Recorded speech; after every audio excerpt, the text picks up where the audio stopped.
কুষ্টিয়ার দৌলতপুরে পদ্মার ভাঙনে নদী গর্ভে বিলীন হয়েছে বিজিবির সীমান্ত ফাঁড়ি, স্কুল সহ ফসলি জমি। ফাঁড়িতে থাকা সরঞ্জাম সহ বিজিবি সদস্যদের সরিয়ে নেওয়া হয়েছে। এরপরও টহল কার্যক্রম চালিয়ে যাচ্ছে বিজিবি। ভাঙনের কারণে বিদ্যুতের লাইন ক্ষতিগ্রস্ত হওয়ায় প্রায় 10 দিন ধরে অন্ধকারে পুরো এলাকা।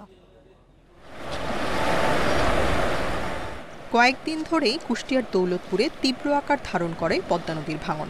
মাত্র 2 দিনের ব্যবধানে শত শত ফসলি জমির পাশাপাশি নদীগর্ভে বিলীন হয়ে যায় উদয়নগর বিজিবির সীমান্ত ফাঁড়ি।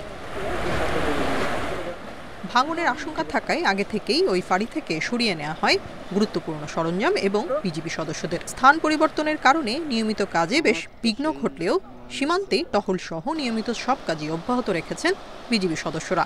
25 জন জনবল ছিলাম, কিন্তু আমার লোকের কোনো ক্ষয়ক্ষতি হয় নাই, আমার মালামালের কোনো ক্ষয়ক্ষতি হয় না। বিওপি ক্ষতিগ্রস্ত হলেও আমাদের যে দৈনন্দিন অপারেশনাল কার্যক্রম অর্থাৎ সীমান্ত এলাকায় টহল, চোরাচালান প্রতিরোধে বিশেষ টহল, স্থলপথে এবং নৌপথে আমাদের গমনাগমন এখনও অব্যাহত রয়েছে।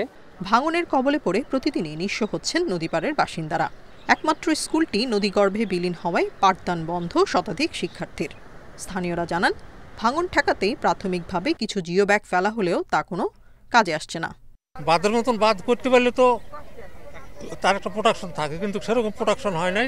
এইবার যে 5 বার বাড়ি হাঁটাইলাম, বুঝছেন, এখন তো বাড়ি হাঁটানোর আর জায়গা নাই। 3 মাস আগে থেকেই ভাঙনের ঝুঁকির বিষয়ে আশঙ্কা ছিল পানি উন্নয়ন বোর্ডের। সরকারি কর্মকর্তারা জানান, পদ্মার পানি কমতে শুরু করায় ভাঙন তীব্র আকার ধারণ করেছে। সমস্ত পানির চাপটা এইদিকে আসার কারণে এইদিকে পানির একটু ওই জায়গাটায় ধাক্কা বেশি লাগে। চেষ্টা করা হবে যে বাংলাদেশ সীমানার ওর পাশেই তো বর্ডার পুরাটা, যাতে বাংলাদেশ সীমানাটা রক্ষা করা যায় আমরা চেষ্টা করব। সীমান্ত ঘেঁষা উদয়নগর বিওপিতে 20 থেকে 25 জন বিজিবি সদস্য দায়িত্ব পালন করতেন। সীমান্তের অত্যন্ত গুরুত্বপূর্ণ এই অংশে কাঁটাতার না থাকায় নিরাপত্তা নিয়ে শঙ্কিত স্থানীয় বাসিন্দারা। Independent news.